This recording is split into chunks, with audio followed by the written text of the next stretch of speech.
again, the way this works is very, it's like vertical.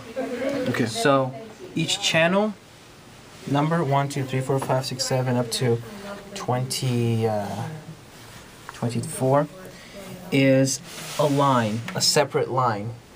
And the line you can plug in a microphone, you can plug in an amplifier, you can plug in an instrument, whatever it is. So, so in this case, you have 16 inputs that you're using on stage right now. So it starts from the top and it goes to the bottom. You start with a gain, which the gain is the initial processing to get the signal. Because this is all electricity at the end of the day. When you think about whether you're playing violin, whatever it is, when it comes back here, it's all electric currents. Right. And it travels through the cable, through copper, and it gets here and you process it. So these knobs are the first sort of processing that pulls in that electric current. So this matters a lot because if you're only putting in a little bit, there's only so much you can do. You can put this all the way up, you can try to get, but you won't get the good sound. It won't be loud enough and bright and good sounding because you're not getting a healthy signal. Right. So you always make sure, you want to make sure this is a healthy level. Right. If it is turned all the way down, it's -10, which is so low it's barely audible. It sounds like it's turned off. Right. But it's still coming through because the electricity is flowing. It doesn't stop flowing from the instrument. Just barely noticeable. You plug a mic in, it's flowing either way.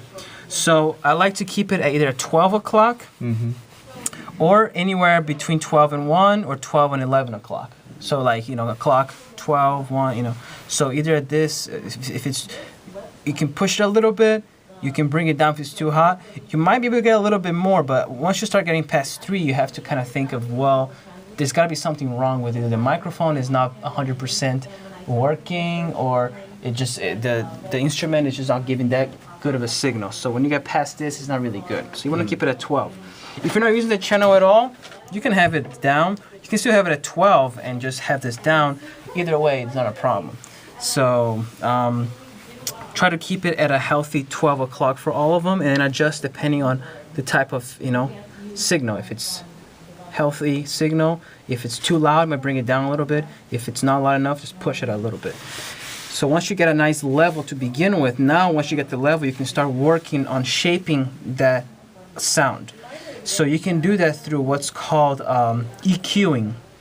And basically what EQing does is at least on this board, is it takes the sound and analyzes certain sections of the sound. So think of it as like the lows, mids, and highs. Like Daryl said, in a choir you have the highs and the lows. So sound as well. When you're playing a guitar, you're getting sounds, certain transients, certain harmonics that are lower, and certain things that are a little bit brighter. Obviously, a violin has more highs than a bass, but bass can still have a little bit of highs in there. When you hear a bass slap or something like that, you get a little bit of highs.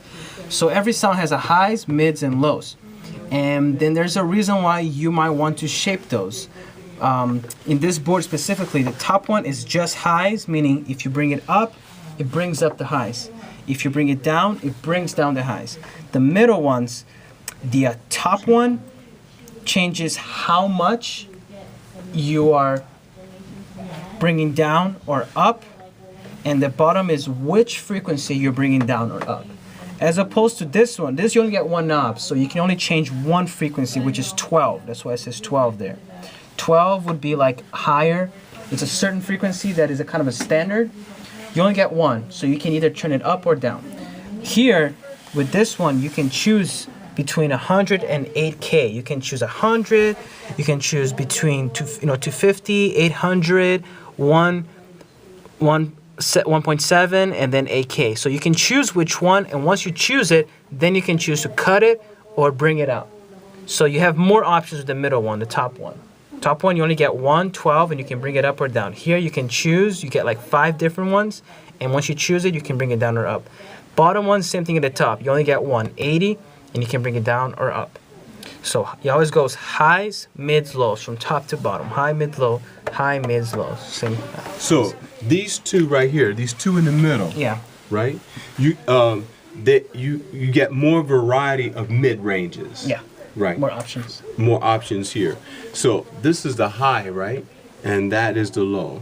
Oh, I see. Yeah. Okay. High, lows, mids. I see. Yeah. Now, do these right here, does this affect, if you turn this one right here, does that affect this low? No. Oh, just the mid-range? Just the mids and just that specific band. Each one of these is called a band. Right. So that specific band. So again, if you have it selected at 100 and you cut at 100, that's not going to affect 80.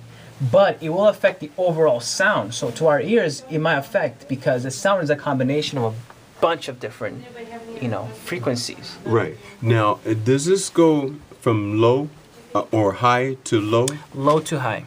Okay. Low to high, 63 right? is the lowest, 16K is the highest. Okay. But so here, the lowest one you get is 80, the highest one you get is 12. Okay. And this is for this channel right here, 15. For one channel. So again, we're dealing with just one channel. Right. So And each channel like- gets the same. Yeah. Great. Now, so basically, we're dealing with 4 mics. In the future, maybe we might get 5 or 6 mics or whatever, right? Yeah. So what you're telling us, it controls like the highs and lows, like you might say, like Lisa might say, or you might say, oh, okay, can you give me a little bit more on the Bright, top? yeah. Yeah, give me a little bit more brightness on channel 1, right? So you be messing with this right here, Yeah. right? Okay. Yeah. A little bit more bass on something, well then you probably want to hit this one right here, right? Something like that if you want it a bit more deeper, right? Yeah. And again, you never really want to, very rare situations you're going to 100% cut something or 100% boost it. Right. It's always about the very subtle changes. So, and again, you might do a little bit here, it might not be 100% audible, but as you walk towards the audience, you walk in different parts of the room, you get closer to the speaker, you get away from the speaker, you go behind the speakers, you notice certain changes just because of a minor change here. So again, don't feel like, oh, can I get more brighter? It's like you're turning, you don't hear anything different, and you keep turning until it gets really loud, and then, okay, no, I think it sounds good to me, but then up there it sounds really bad. So you always want to turn it, walk the room a little bit, go to a certain place, check out, oh, okay, you want more brightness? Okay, oh, okay, maybe a little bit more. I can push it a little bit more. Oh, okay, no, it's too harsh. Bring it down. So, very minor adjustments. Very rarely you're going to cut things like really drastically. It's always about just, cutting down the lows a little bit. It's too boomy. Cutting the mids or bringing out the mids so that you can hear a little more of a presence. And then, maybe boosting a little bit of brightness, making it a little bit brighter or something like that. Very subtle. Right. So, yeah, because it's important. Because a lot of people who just started, they think it's all about you either turn it up or turn it down. But it's not just turning it up and down. It's like how much are you turning it down? How much you're turning it up? It's not just as simple as put me brighter. Okay, boom. It's not about bringing. It's about very subtle changes. We're just playing real quick. What is this? So we can get it on camera. This. This. Yeah, this right here. So this is the same thing as the frequency here, except that this is for the overall sound. So here you get one for each, right? Each one of them has one. This is for the overall. Now I usually don't touch the overall because again, like I said, you change one thing here, it affects everything else in a different the channels, way.